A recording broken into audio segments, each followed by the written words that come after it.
এই যে দিনের পর দিন অসংখ্য জায়গায় অসংখ্যভাবে চাঁদাবাজি চলছে, চাঁদাবাজিকে কেন্দ্র করে হত্যার ঘটনা ঘটছে, চাঁদাবাজিকে কেন্দ্র করে হামলার ঘটনা ঘটছে, মানুষ পালিয়ে বেড়াচ্ছে, ব্যবসা বাণিজ্য করতে পারছে না, ব্যবসা প্রতিষ্ঠা ভাঙচুর, কটির বিরুদ্ধে অ্যাকশন নেওয়া হয়েছে। সো যখন প্রফেসর কলিমুল্লাহ সরব ছিলেন এই সরকারের বিরুদ্ধে সমালোচনার জন্য, তখন মানুষের মধ্যে একটা পারসেপশন স্টাবলিশড হয়েছে যে তাকে আসলে কথা বলার জন্য, সমালোচনা করার জন্যই তার উপরে এই খরচ নামানো হয়েছে। মিলিয়ে মানুষের যে পারসেপশন গুলো তৈরি হচ্ছে, এগুলোকে আপনি একেবারে অমূলক বলতে পারেন না।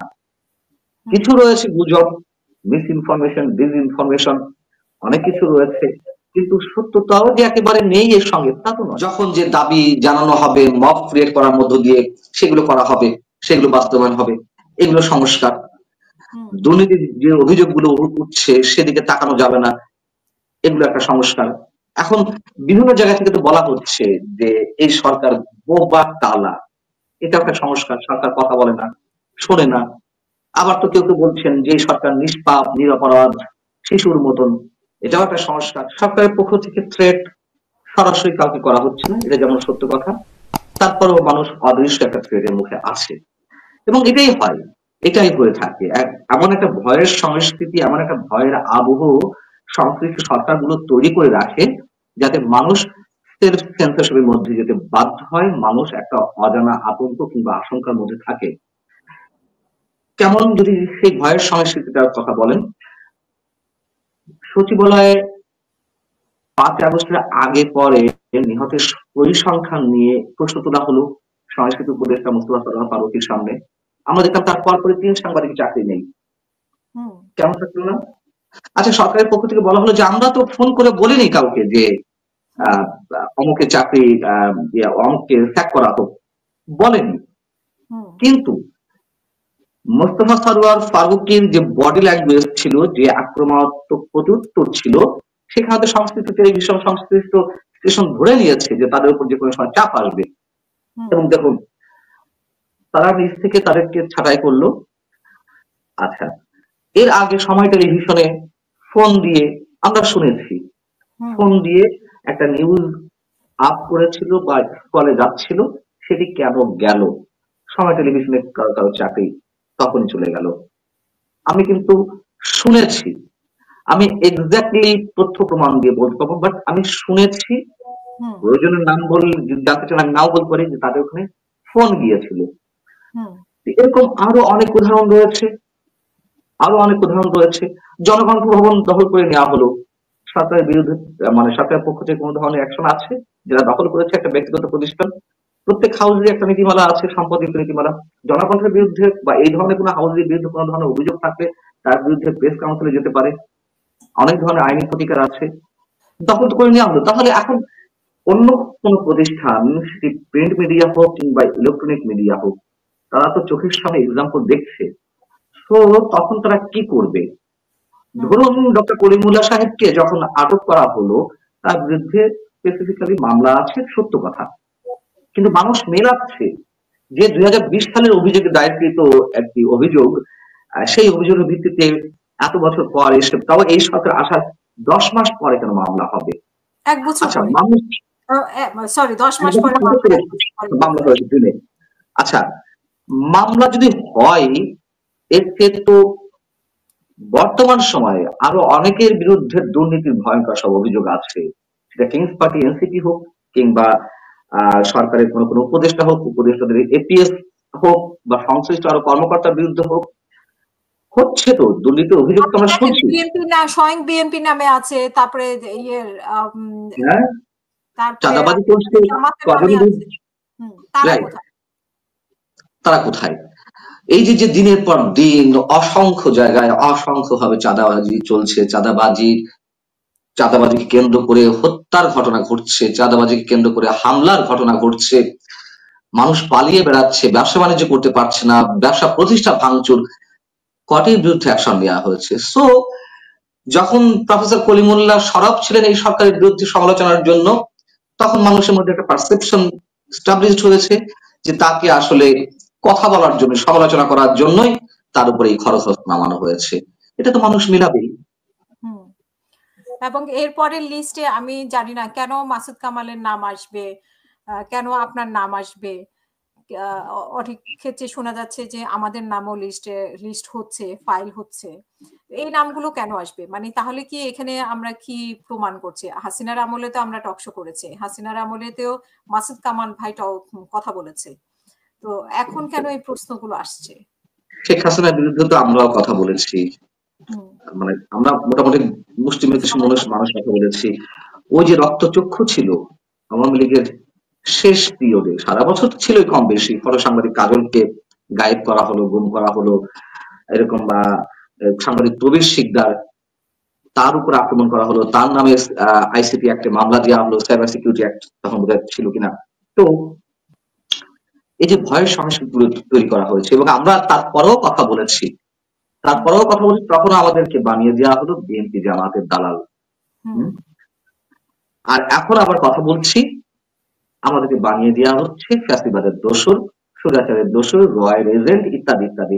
এগুলো আমাদের গায়ে বাঁধে না, গায়ে লাগে না, এগুলো আমরা শুনে শুনে অভ্যস্ত হয়ে গেছি। কিন্তু বাস্তবতা হচ্ছে এগুলো চলছে। তো এখন আপনি যে লিস্টের কথা বলেছেন, এরকম কোন লিস্ট আসলেই হয়েছে কিনা আমি জানি না, যদি বাস্তবতা। তবে নানান ধরনের গুঞ্জন, নানান ধরনের খবর তো রটে। তো সেই জায়গা থেকে যেমন প্রফেসর কলিমুল্লাহকে কেন্দ্র করে এই কথাগুলো হচ্ছে, অমুক অমুকের নাম আছে, মানুষের ধারণাগুলো তো এস্টাবলিশ হচ্ছে। এবং সবচেয়ে বড় কথা হচ্ছে ওই যে ঘুরে ফিরে গণমাধ্যমে যেমন রিয়েল নিউজটি পাওয়া যায় না, মানুষ যখন সোশ্যাল মিডিয়ার উপর নির্ভর করে, তখন তো ডালপালার যে পাখা গজায়, মানে ডালপালা গজায় আর কি, তো এগুলো তো বিস্তৃতি লাভ করে। সবকিছু মিলিয়ে মানুষের যে পারসেপশন গুলো তৈরি হচ্ছে, এগুলোকে আপনি একেবারে অমূলক বলতে পারেন না। কিছু রয়েছে গুজব, মিস ইনফরমেশন, ডিসইনফরমেশন, অনেক কিছু রয়েছে, কিন্তু সত্যতাও যে একেবারে নেই এর সঙ্গে তা তো নয়। আমি আপনার কাছে জানতে চাই যে ইউনূস সরকারের আসলে উদ্দেশ্যটা কি বলে মনে করেন? এই 1 বছরে উনি বললেন যে 5ই আগস্ট প্রথম অধ্যায়ে শেষ করেছেন, এখন দ্বিতীয় অধ্যায়ে পা দিয়েছেন। এই প্রথম অধ্যায়ে অর্জনটা কি করেছেন উনি? এখন সামনের দিকে আসলে উদ্দেশ্য কি? নির্বাচন কি দিবেন উনি? প্রথম অধ্যায়টা কি ছিল? দ্বিতীয় অধ্যায় বলছে যে নির্বাচনী যাত্রা শুরু হয়েছে না? আচ্ছা, তাদের কথাবার্তা আমরা কিভাবে মূল্যায়ন করব? যখন বর্তমান নির্বাচন কমিশনার, মানে নির্বাচন কমিশন গঠনের জন্য সার্চ কমিটি গঠন করা হলো, সার্চ কমিটি যখন গঠন করা হলো এই সরকারের সময়, অর্থাৎ আওয়াল কমিশনের সদস্যরা যখন পদত্যাগ করলেন, তার পরবর্তীতে সার্চ কমিটি গঠন করা হলো।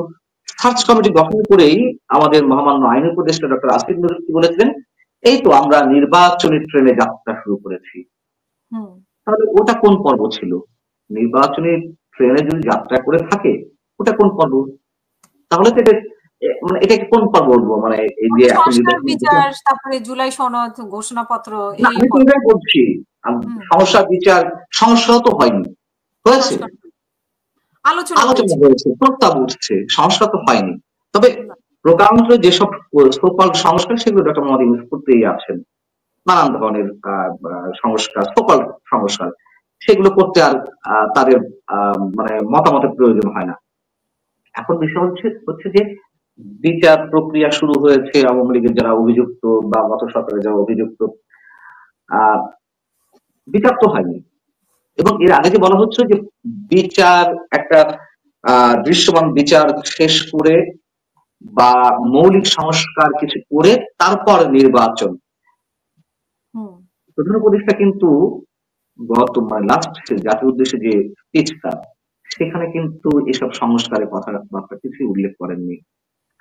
কোনটা আমরা এক্স্যাক্টলি ধরবো, আসলে কি করতে চাইছে? এই যে একটু আগে বললাম আইন উপদেষ্টা বলেছিলেন যে আমরা নির্বাচনী যাত্রা শুরু করলাম, তাহলে নির্বাচনী যাত্রা তখন থেকে শুরু হয়েছে, এখন আবার কেন? তাহলে আমরা আমাদের সংস্কারটা কোথায়? আমাদের সংস্কার কোথায়? আমাদের বিচার, যেটা নিয়ে গত 1 বছর পর্যন্ত বলা হয়েছে যে সংস্কার এবং বিচার সম্পূর্ণ করে তারপরে নির্বাচনের যাত্রা শুরু হবে। তো ওনারা তো যাত্রা শুরু করলেন, কিন্তু আমরা তো সংস্কারটা পেলাম না। আমরা পেলাম মবক্রেসি, আমরা পেলাম।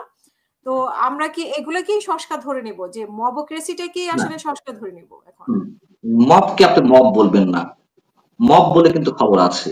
এ ধরনের হুমকি সরকারের দায়িত্বশীল জায়গা থেকে দেওয়া হচ্ছে। মবকে বলতে হবে প্রেশার গ্রুপ, এটা একটা সংস্কার, এটা একটা সংস্কার। এবং যখন যে দাবি জানানো হবে মব ক্রিয়েট করার মধ্য দিয়ে সেগুলো করা হবে, সেগুলো বাস্তবায়ন হবে, এগুলো সংস্কার। দুর্নীতির যে অভিযোগগুলো উঠছে সেদিকে তাকানো যাবে না, এগুলো একটা সংস্কার। এখন বিভিন্ন জায়গা থেকে তো বলা হচ্ছে যে এই সরকার বোবা টালা, এটা একটা সংস্কার। সরকার কথা বলে না, শোনে না। আবার তো কেউ কেউ বলছেন যে এই সরকার নিষ্পাপ নিরপরাধ শিশুর মতন, এটাও একটা সংস্কার। সরকার এর আগে সমস্যাগুলো, এর আগে সরকারগুলো যুদ্ধাঙ্গীন মনোভাব নিয়ে সবসময় আচরণ করতো, এখন এই সরকার নিরাপরাধ নিষ্পাপ শিশু, এটাও সংস্কার। চাঁদাবাজদের বিরুদ্ধে কোনো ব্যবস্থা নেওয়া হবে না, এটা সংস্কার। কিন্তু সংস্কার প্রক্রিয়াটা চলছে। এবং আরো একটি সংস্কার আছে এই সরকারের, আরেকটি যে আমি ইথিক্স বলি, আইডিওলজি বলি, কিংবা তাদের এজেন্ডা বলি, আওয়ামী লীগ যা করেছে তার উল্টা করতে হবে। কিন্তু আবার আওয়ামী লীগ যে কাজগুলো করেছে, যেখানে বর্তমান সরকারের স্বার্থ আছে, হিডেন কোন এজেন্ডা আছে, সেগুলো কিন্তু আবার আহ ঠিকই করছে। যেমন আপনার, হ্যাঁ হাতছাড়া করছে না। যেমন চট্টগ্রাম পোর্ট ডিপি ওয়ার্ল্ডকে দেওয়ার একটা কথাবার্তা চলছিল আওয়ামী লীগের সময়, আওয়ামী লীগ দিতে চেয়েছিল। সেই জায়গা কিন্তু, সেই জায়গা থেকে সরকার সরে আসেনি, তারা ঠিকই ডিপি ওয়ার্ল্ডকে চট্টগ্রাম বন্দর দিতে চাচ্ছে। আওয়ামী লীগ যে চুক্তিগুলো ভারতের সঙ্গে করেছিল, এত যে ভারত বিরোধিতা, এত যে ভারত জুজুর ভয়, এত যে স্লোগান ঢাকা না দিল্লি, ঢাকা ঢাকা, তো সে দিল্লির সঙ্গে যে চুক্তিগুলো ছিল একটা চুক্তিও তো বাতিল করেনি।